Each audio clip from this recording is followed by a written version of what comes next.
Iran ने south Korea को बहुत बड़ा झटका दिया है। ये झटका सिर्फ साउथ कोरिया को नहीं बल्कि अमेरिका, सऊदी अरेबिया और मुत्तहदा अरब अमारात के लिए भी बहुत खतरनाक साबित हो सकता है। एक ऑयल टैंकर जिसका ताल्लुक जो था वो साउथ कोरिया से था, वो तेल लेकर सऊदी अरेबिया से यूएई की तरफ जा रहा था कि आबनाए हरमज पर पासदारान इनकलाब ने कार्रवाई करके उसको हिरासत में ले लिया है। उसके अंदर 20 लोग मौजूद थे और उन 20 के 20 लोगों को बंदर अब्बास के ऊपर यानी ईरान की जो बंदरगाह है उसके ऊपर ले जाया गया है और सब के सब जो क्रू मेंबर है उनको गिरफ्तार कर लिया गया है। नाजरीन, आपको यह भी बता दें कि ईरान ने डिमांड की है साउथ कोरिया से कि उसके जो उसने पैसे जब्त करके रखे हैं जिसकी तादाद तकरीबन $7 बिलियन बताई जा रही है, अगर वो साउथ कोरिया हमारे $7 बिलियन ईरान को वापस करता है तो ही ईरान साउथ कोरिया का जो ऑयल टैंकर है और उसके अंदर मौजूद उसके क्रू मेंबर है वो रिहा करेगा। इसके अलावा ईरान किसी भी कीमत पर साउथ कोरिया का जो ऑयल टैंकर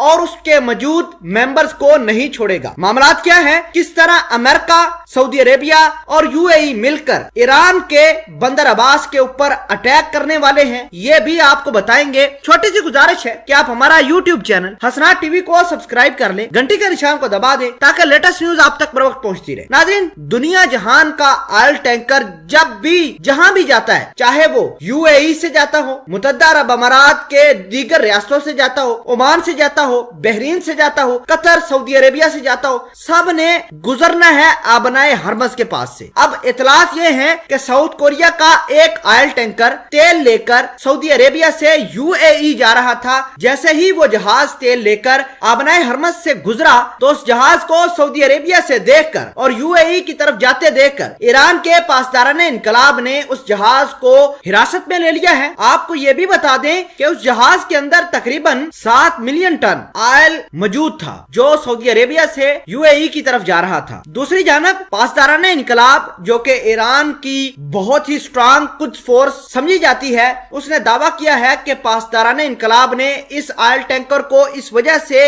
हिरासत में लिया है क्योंकि ये ऑयल टैंकर ईरान की वाटर स्पेस की खिलाफ वर्जी कर रहा था। वाटर के अंदर आकर वहां पर मुख्तलिफ किस्म की वीडियोस बना रहा था। हो सकता है कि ये ईरान को नुकसान पहुंचाने अमेरिका या फिर सऊदी अरेबिया, यूएई के किसी भी इंटरेस्ट को या मिशन को पूरा करने के लिए ईरान के पानियों के अंदर घुसा होगा। अगर बात करें साउथ कोरिया की तो साउथ कोरिया के अंदर बहुत ज्यादा अनरेस्ट पाया जा रहा है। उसकी पॉलिटिकल और मिलिट्री लीडरशिप काफी ईरान के इस रवैये के ऊपर परेशान है और डिमांड की है कि जितनी जल्दी हो सके ईरान हमारे ऑयल टैंकर और उसमें मौजूद 20 के 20 क्रू मेंबर्स को छोड़ दे, वरना ईरान की बंदर अब्बास जहां पर अभी भी साउथ कोरिया का वो ऑयल टैंकर मौजूद है उसको धमाके से उड़ा देंगे। नाज़रीन, आपको ये बता दें कि अमेरिका ने अपने patriot missile system south Korea के अंदर लगाए हुए हैं और ईरान को निशाना बना सकता है यही पैट्रियट मिसाइल सिस्टम। अब America, UAE, Saudi Arabia, south Korea ये सारे मिलकर ईरान को डिस्टेबलाइज करने और ईरान की बंदर अब्बास पोर्ट को निशाना बनाने के लिए पर तोल रहे हैं। नाज़रीन, ये जो मजीद मामलात आगे बढ़े हैं, जो ईरान ने ऑयल टैंकर को जेरे हिरासत लिया है, ये एक बात तो क्लियर कट बताता है कि ईरान साउथ कोरिया के खिलाफ ही नहीं एक तीर से बड़े बड़े निशाने बना रहा है। अमेरिका को भी तबाह कर रहा है, सऊदी अरेबिया की ऑयल की जितनी इकोनॉमी है उसको बर्बाद कर रहा है और यूएई का मामला भी इसी तरह से है। ईरान ने साउथ कोरिया के ऊपर शर्त रखी है, वो शर्त ये कि साउथ कोरिया ने तकरीबन $7 बिलियन ईरान के देने हैं क्योंकि ईरान ने जो न्यूक्लियर डील की थी उसके अंदर $7 बिलियन